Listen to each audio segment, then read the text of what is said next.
I mean, the last couple of times we've been sharing about David and his life, and the last time I got to tell you, and it's worth repeating and just underscoring it, underlining it, that David said, this Goliath will end up like the lion and the bear. When they came to take the lamb, I went after them, I delivered the lamb, and I killed the lion and the bear. And this Goliath, his ending is the same as the lion and the bear. He was already talking victory, even though he hasn't even yet, there is not even an authorization to go after the Goliath. He's already talking victory.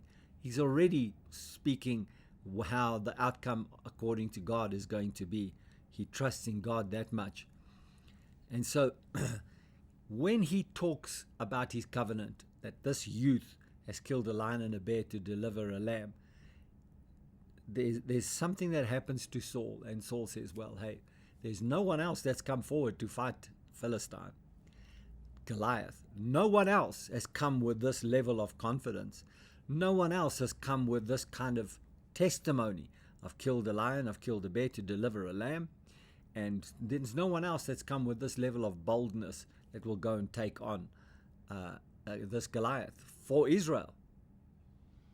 And so Saul said to David, go, and the Lord be with you.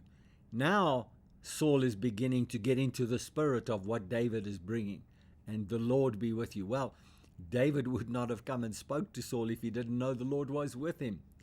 And so it's a good thing. Make no mistake, it's a good thing that Saul said, go, and the Lord be with you, because that's important for an authority to give to anybody that's going to be delegated authority, delegated an assignment. Let the Lord be with you. That's always a good thing to say. So the next thing that happens is Saul clothed David with his armor, and he put a bronze helmet on his head. He also clothed him with a coat of mail.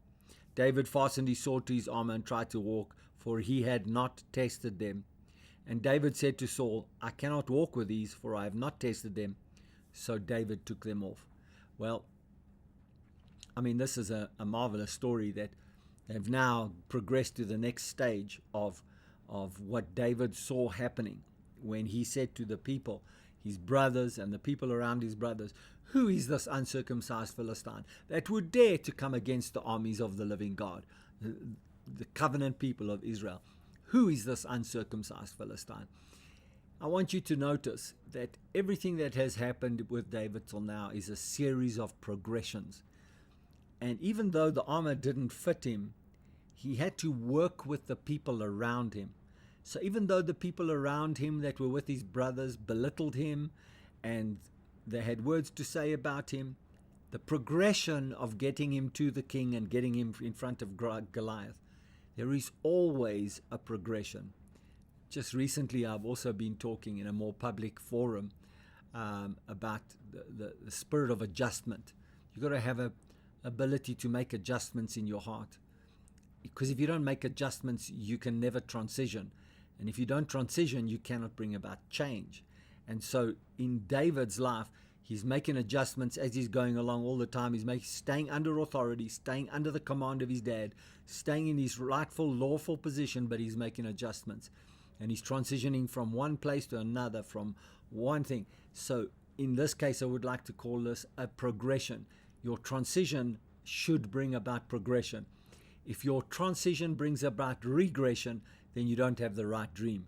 If your transition brings about progression, you're beginning to get victories. You're beginning to make things go the way God's word says that they should go. And in this particular case, the progression is that David must wear the armor. Saul would not have allowed him to go without first trying on the armor, because that's what every soldier does. And again, we'll talk more in our next time together about the progression of putting on and taking off the things that other people think you need to get your vision done.